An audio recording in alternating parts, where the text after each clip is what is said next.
Une deuxième présentation donc, sur l'épidémiologie des cancers et santé-environnement, complémentarité des méthodes IA et modèles bayésiens spatialisés. Une présentation donc, par Sébastien Orazio de l'unité INSERM 12-19, l'équipe cancer épidémio et du registre des hémopathies malines à Bordeaux, et de Noelia Rivahi, Andrea Manamamonji de l'IGN. Donc, j'imagine qu'ici, on va surtout aborder la notion donc, des données massives en termes d'exposition, d'environnement et les données spatiales, avec aussi peut-être la problématique des données qui peuvent être à la fois disponibles au niveau individuel ou au niveau agrégé. Donc, je vous laisse la parole à tous les deux. Oui, merci. Alors, hop, je vais partager mon écran. Tac. Voilà. Donc du coup, effectivement, donc moi je suis statisticien à l'Institut Bergonié et Angelo est ingénieur spécialisé sur ces questions d'IA à l'IGN. Donc effectivement, on va parler ensemble d'intelligence artificielle pour l'analyse de données de cancer sur une thématique particulière qui est la santé-environnement. Donc du coup, on voulait commencer par une définition juridique du coup, pour être sûr de ne pas raconter de bêtises sur la notion d'intelligence et de santé, parce qu'effectivement, il y a une proposition de règlement européen là, du 21 avril 2021, où l'objectif c'était de régler et d'harmoniser la législation relative à l'intelligence artificielle. Voilà, donc ça nous semblait intéressant de commencer par ça en complément de la présentation précédente, où effectivement, les systèmes d'intelligence artificielle sont définis comme des logiciels développés au moyen d'une ou plusieurs des techniques et approches énumérées à l'annexe 1, donc on verra par la suite, avec pour finalement objectif de générer des résultats. Voilà. Et donc, ce qui est assez intéressant, c'est qu'ils donnent une définition des résultats attendus, donc ils sont soit des contenus, donc ça peut être des bases de données, des prédictions, des recommandations ou des décisions. Donc finalement, il y a trois approches qui sont listées. Donc les approches d'apprentissage automatique, donc c'est ce qu'on a vu précédemment, les approches donc supervisées, non supervisées, par récompense, voilà. Et puis aussi donc les approches fondées sur la logique et les connaissances. Et notamment, on parlait tout à l'heure de systèmes experts. Donc c'est la troisième approche qui est définie au niveau européen. Et il y a une troisième approche qui sont les approches statistiques, donc notamment tout ce qui est estimation bayésienne, méthode de recherche et d'optimisation. Voilà. Pour faire le lien avec la notion de santé, il y a eu la rédaction d'un livre blanc par le Conseil national de l'Ordre des médecins en 2018, donc qui s'appelle « Médecins et patients dans le monde des data, des algos et de l'intelligence artificielle », qui donne des exemples en fait d'outils qui vont utiliser effectivement ces systèmes d'intelligence artificielle. Voilà, et notamment donc il y a la reconnaissance diagnostique, puis également il y a la notion d'utilisation de données à grande échelle, donc de données massives, comme on a pu le voir avec le Health Data Hub, par exemple. Nous, donc l'objectif, c'est de proposer un exemple ici dans un contexte particulier de santé-environnement. Donc là, la photo est révélateur de notre thématique de travail, notamment c'est sur la relation entre pesticides et exposition environnementale des riverains et les effets sur la santé, notamment les effets sur le cancer. Voilà. Puisqu'effectivement, la France, on a quand même un record au niveau européen, c'est qu'on a la première surface agricole utile, et surtout, c'est qu'on est le deuxième plus gros consommateur de pesticides au niveau européen derrière l'Espagne. Voilà. Donc forcément, en plus, on sait, il y a déjà plusieurs études qui ont mis en évidence que les pesticides qui sont épandus sur les parcelles agricoles vont se propager au-delà des zones d'épandage par des effets de dérive et de volatilisation. Et ce qui veut dire effectivement que ces riverains vont être largement exposés à l'épandage de ces produits. Et notamment, il y a le dernier rapport INSERM en 2021, là, qui est sorti l'année dernière, qui met en évidence, qui fait un recueil bibliographique de recherche scientifique sur le sujet, qui met en évidence des impacts forts sur la santé, alors notamment des travailleurs, et notamment sur les cancers. Voilà. Donc là, je parle surtout des travailleurs parce que c'est vrai qu'il y a peu d'études qui mettent en évidence des impacts sanitaires des pesticides chez les riverains de zones agricoles. Voilà. Et notamment en France, on a très peu de cohortes et on n'a pas non plus de système épidémiologique qui permettrait de mettre en évidence de possibles liens entre santé des riverains entre santé des riverains et épandage des pesticides. Voilà. Et notamment, c'est parce qu'il y a un manque d'informations sur ces questions-là. On n'a pas de données à proprement parler sur les types de produits et les quantités de produits qui sont épandus sur les parcelles des riverains. Et c'est pour ça qu'on a mis en place une collaboration avec l'IGN, parce qu'en fait, les seules données à l'heure actuelle qui sont potentiellement exploitables sont des données dites géographiques, voilà, sur l'utilisation des surfaces agricoles utiles des parcelles agricoles. Voilà. Donc là, vous avez compris l'enjeu, hein, c'est effectivement avoir une information fine, une information géographique sur l'utilisation des parcelles. Donc là, si on se met dans le cadre dans le cadre des surfaces agricoles utiles de type vigne. Là, on a un exemple, hein, c'est une photo aérienne d'une des communes girondines où on voit bien effectivement les habitations, on voit bien les parcelles agricoles, et là, en mauve, vous avez les parcelles agricoles qui sont reconnues comme étant de la vigne par des données qui sont existantes à l'heure actuelle, le registre parcellaire graphique. Voilà. Donc nous, en fait, on va calculer on va utiliser en fait vous voyez, pour chaque maison, c'est une habitation. On va utiliser la géolocalisation des adresses de ces habitations-là. Donc là, par exemple, je positionne un point qui correspond à la géolocalisation de cette maison avec une coordonnée géographique XY. Et on va dessiner des buffers, alors par exemple des buffers de 500 mètres, qui va nous permettre en fait de calculer des métriques qu'on va pouvoir utiliser pour calculer nos indicateurs d'exposition. Et dans cette métrique, on a par exemple le pourcentage de surface agricole de type vigne dans le buffer de 500 mètres, puis on va calculer aussi des distances. Voilà. Si on prend un autre exemple, donc cette maison-là, bon, on a de la chance, le point adresse tombe pile poil sur la maison. Quand on construit notre buffer de 500 mètres, là, on a l'impression qu'il n'y a pas d'exposition à la vigne, voilà, parce qu'il n'y a pas de parcelle. Sauf que quand on va sur le terrain, on se rend compte que là, effectivement, c'est une parcelle de vigne qui n'était pas dans la source d'information disponible, qui est le registre parcellaire graphique. Voilà. Alors qu'en fait, effectivement, on pourrait calculer des métriques à ce niveau-là. Voilà. Donc, toutes ces informations qu'on va utiliser au niveau de l'adresse, qui vont nous permettre de calculer nos métriques, vont nous permettre de mettre en place des différents types d'études. Donc, les études cas témoins, on va utiliser directement ces métriques au niveau de l'adresse du lieu d'habitation des patients, mais aussi des études écologiques. On va résumer sur une unité d'agrégation géographique particulière, donc soit la commune, soit les risques, par exemple, les informations obtenues à chacune des adresses au niveau de l'agrégation géographique. Voilà. Donc ça, c'est notamment ce travail-là a été financé par le Cancéropole GSO. Donc finalement, vous avez vu qu'il manque des informations, et pour combler ce manque d'informations, l'IGN effectivement a proposé une approche par apprentissage automatique de type deep learning. Voilà. Et donc l'objet, c'est Angelo qui va vous présenter exactement la technique, donc pour essayer de voir ce qui se passe dans la boîte noire. Et on est dans un contexte d'analyse de données massive, puisqu'effectivement on a plusieurs millions de parcelles à analyser, et au niveau des points adresses, on est à environ 25 millions d'adresses au niveau français. Voilà. Donc du coup, je donne la main à Angelo qui va poursuivre la présentation. On va partir sur les questions techniques du deep learning. D'abord, c'est le deep learning, on peut déjà définir l'intelligence artificielle comme un ensemble de techniques qui va imiter une forme d'intelligence. En machine learning, on a une connaissance explicite des caractéristiques des données qu'on va donner en entrée, qu'on va programmer. Par contre, en deep learning, on va donner directement les données à apprendre, et c'est le réseau de neurones qui va, de par lui-même, apprendre à reconnaître l'image en entrée. Alors, comment on va donner à la machine de comprendre une image en entrée? On va lui montrer ça comme une matrice de chiffres entre 0 et 1, de 28 fois 28 pixels, et qui va nous donner le degré d'activation de chaque pixel. Tu peux passer au présent. Oui. En principe, du coup, c'est 28 fois 28 pixels. On va les donner en entrée à 784 neurones. L'information va se propager d'une couche de neurones à une autre pour, à la fin, en sortir une valeur sémantique. Ici, par exemple, on a le chiffre 9 qui a été désigné. En sortie, on aura le chiffre 9.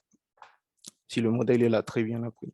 Mathématiquement, qu'est-ce qui se passe derrière? C'est une somme pondérée des valeurs des couches en entrée, ici à 0 jusqu'à A1, qu'on va ajouter un biais et qu'on donne après à une fonction sigmoïde pour avoir en sortie des...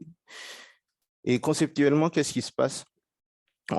C'est une représentation de plus en plus abstraite de l'image donnée en entrée. D'abord, on a des lignes directrices ici du chiffre 9. Et puis, ces lignes directrices vont se regrouper pour avoir des structures. Ici, 9, du coup, un rond en haut et un tiret en bas. Et à la fin, on a la valeur sémantique de l'image. Et l'entraînement des modèles, ça va consister à quoi alors? Ça va consister à donner un grand nombre d'exemples de ces données-là et d'ajuster à chaque fois ces paramètres, du coup, le poids et les biais. Et on sait alors que dans ce type de modèle, là, on a 784 données en entrée multipliées par 16 neurones et plus 16 fois 16 plus 16 fois 10. On a à peu près 13 000 paramètres à ajuster. Et si on donne en entrée un plus grand nombre de données en entrée, par exemple 512 fois 512 pixels, ce genre de modèle aura du mal à gérer ces types d'informations. Alors, ce qu'on propose, c'est de... Tu peux passer, Sébastien? Ouais. C'est d'abord de réduire cette dimensionnalité de l'image par des opérations mathématiques de convolution et de pooling. Si on prend, on peut regarder ça, visualiser ça en 3D.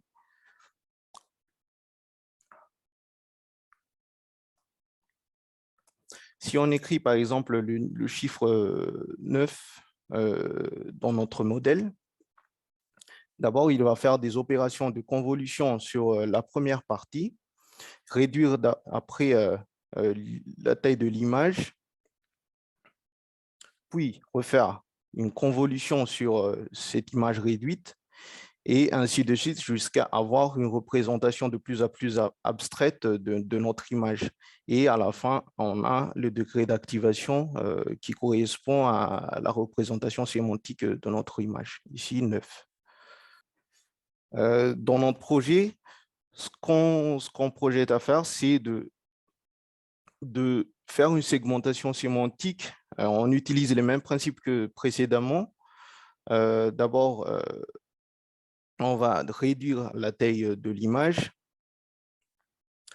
par des opérations de convolution et ensuite suréchantillonner ce vecteur par une opération mathématique d'interpolation bilinéaire et à la fin avoir la prédiction qui est la parcelle de vigne ou de verger qu'on détecte sur l'image. On a développé du coup en interne un outil qui s'appelle Odéon qui va faire tout ce processus. D'abord, on va échantillonner ces imagettes, puis une partie va servir à l'entraînement du modèle, une partie va servir à la validation de ce modèle, puis on va détecter sur des images BD ortho, des photos aériennes, les parcelles qu'on voudrait compléter dans la base de données RPG, par exemple, qu'on va partir. Quelques illustrations. Ici, on a l'image photo aérienne avec 20 cm de résolution. Après avoir appliqué le modèle, on aura la carte de chaleur par exemple, vigne et verger, plus c'est rouge foncé, plus on aura une probabilité forte que c'est des parcelles de vigne ou de verger. Et on va faire à la fin la vectorisation pour avoir ces parcelles-là qui vont être utilisées par Sébastien dans les calculs d'exposition risque avec les habitations. Donc, du coup, on va utiliser effectivement les données produites par Angelo pour calculer nos expositions indirectes à la vigne en agrégeant l'information au niveau de la commune. Et notamment, ça va nous permettre d'obtenir, là sur un exemple, là, sur 8 départements, qui est l'une des premières études qu'on met en place, on voit des cartes de chaleur avec des niveaux d'exposition qui sont plus ou moins importantes. Voilà. Et une fois qu'on a calculé ces indicateurs d'exposition, on a effectivement les données également cliniques et qui nous intéressent, on va effectivement utiliser du coup un modèle spatialisé bayésien de type BIM pour modéliser au niveau de chacune de ces communes notre indicateur épidémiologique d'intérêt qui est le Standardized Incidence Ratio, c'est-à-dire le nombre de cas observés sur une période de temps définie au niveau de chacune des communes sur le nombre de cas attendus par rapport à un taux d'incidence calculé au niveau national sur la pathologie qui nous intéresse. Voilà. Et donc, on va avoir un modèle de type GLM spatialisé dans le sens où on va intégrer un paramètre d'autocorrélation spatiale qui va prendre en considération le fait que le CIR qu'on va calculer sur une commune peut être influencé par les CIR qu'on va estimer sur les communes alentours. Voilà. Donc, du coup, l'idée, effectivement, c'est ensuite d'avoir des courbes de risque associées au niveau des expositions sur la pathologie qui nous intéresse. Donc là, c'est un exemple que je vous donne dans ce cadre particulier.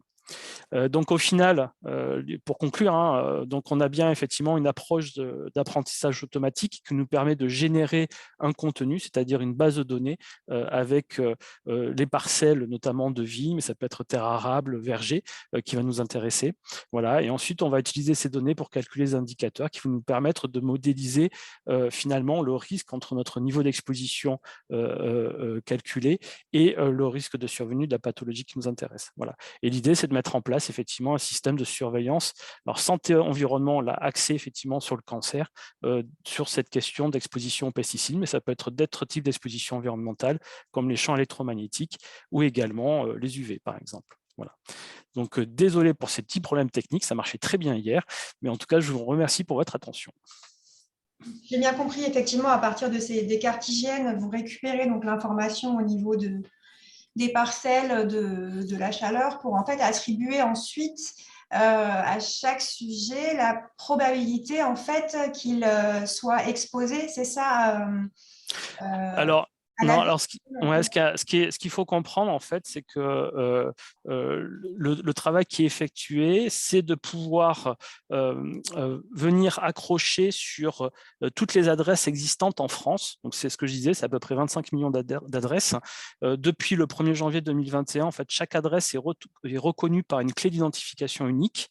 Et associée à cette clé d'identification unique, il y a une coordonnée en Lambert 93 XY. Et donc, c'est les fameux points que j'ai montrés initialement. Voilà, on peut revenir dessus s'il faut, sauf qu'il ne va pas sortir. Alors là, c'est les points là, que je montrais ici. C'est-à-dire que le point correspond à la géolocalisation de l'adresse de la maison. Et donc, sur chacune des 25 millions d'adresses, donc reconnues par une géolocalisation, on va avoir une capacité pour différents types de cultures. Donc là, on a parlé de la vigne, mais également pour les vergers et les terres arables, d'avoir des métriques correspondantes qui vont nous permettre ensuite de calculer une exposition indirecte. Donc ces métriques, ça va être la surface de vigne dans les buffers sur chacun de ces points-là, par exemple, mais de terres arables et de vergers, et également les distances aux parcelles les plus proches. Voilà. Et donc, en fait, en fonction du design d'études qu'on va utiliser, donc si on est dans le cas d'une cas témoin, eh bien, vu qu'on a déjà l'adresse des personnes pour lesquelles on a eu un diagnostic de cancer, on va être en mesure de venir rattacher à ces cas-là les informations qui nous intéressent et de faire les calculs d'indicateurs tels qu'on souhaite le faire. Et ce qui est intéressant, c'est que ces adresses-là sont rattachées à une IRIS et à une commune. Donc, ça veut dire qu'après, on peut aussi utiliser ces informations au niveau de l'adresse, voilà, pour les agréger au niveau d'une commune ou d'une iris. Ce qui veut dire aussi que ces données vont être disponibles sans problématique liée aux données de santé, et notamment, maintenant, il faut qu'on se conforme au RGPD. Voilà, et donc, c'était toute la question. C'est pour ça qu'on est parti sur ce travail sur l'ensemble en fait, des adresses connues, parce que derrière, en fait, ces bases de données peuvent être mises à disposition, et les gens, à partir du moment où ils ont géolocalisé leurs patients, pourront venir greffer dessus ces expositions indirectes, là, en l'occurrence, aux pesticides, par exemple. Voilà. Oui, donc, c'était vrai. Ouais. Tout comme on fait pour les index de défavorisation, les choses comme ça. Quoi. Ensuite, exactement, voilà, exactement. Et donc après, ce qu'il faut bien comprendre, c'est l'originalité en fait de comment est produite cette information, parce qu'on sait à l'heure actuelle que l'information, quand on utilise les bases de données existantes, qui sont que des bases de données géographiques, parce qu'on a essayé notamment d'utiliser la BNVD, qui est la base nationale de vente des produits phytopharmaceutiques. Cette base de données, en fait, quand un agriculteur va acheter des phytos, il doit donner en fait le code postal administratif de son exploitation. Alors déjà, on n'est pas sûr que le code postal administratif de l'exploitation corresponde à la réalité géographique de lieu de l'exploitation. Et puis de toute façon, les parcelles ne sont pas données puisque c'est juste un code postal. Et donc, on ne peut pas utiliser ces informations en termes de type de molécules et de quantité de molécules. Donc, c'est pour ça qu'effectivement, on a mis en place ce partenariat avec l'IGN pour pouvoir travailler à un niveau géographique précis. Voilà. Et puis après, donc, vous avez vu, l'idée derrière, c'est aussi d'aller sur la modélisation qui prend en compte cette notion de spatialisation. Et c'est pour ça, effectivement, que les modèles qui existent à l'heure actuelle, on a pris notamment le modèle BIM, mais il y a d'autres modèles comme Karl Leroux qui pourraient être utilisés. Il y a aussi les modèles STAR, qui sont une extension des modèles GAM, qui peuvent être utilisés. Mais si on utilisait BIM pour l'instant, c'était pour correspondre en fait au référentiel de Santé publique France, voilà, qui préconisait dans un premier temps d'utiliser ces modèles-là, et qui sont des modèles bayésiens, parce que quand la matrice de corrélation en fait, qui est constituée, c'est-à-dire que pour en fait, chaque commune, on va créer une matrice avec les proches voisins qui ont une frontière commune. Voilà, donc ça, c'est la définition, nous, qu'on a utilisé de la matrice de corrélation. On peut utiliser aussi des fois les barycentres, les distances donc, entre les barycentres de chaque commune. Voilà, mais il y a différentes méthodes qui permettent de faire ça. Et là, du coup, en fait, derrière, on va estimer les paramètres du modèle avec des simulations de type MCMC, et qui sont du coup chronophages, qui demandent beaucoup de puissance de calcul. Voilà. Ok. Je suis désolée, Sébastien, je suis obligée de couper parce que je vois l'heure qui tourne. Par contre, il y a une question pour toi, donc peut-être te laisser y répondre en off pour qu'on puisse enchaîner sur la présentation suivante. Cécile, je te laisse prendre la main. Merci encore.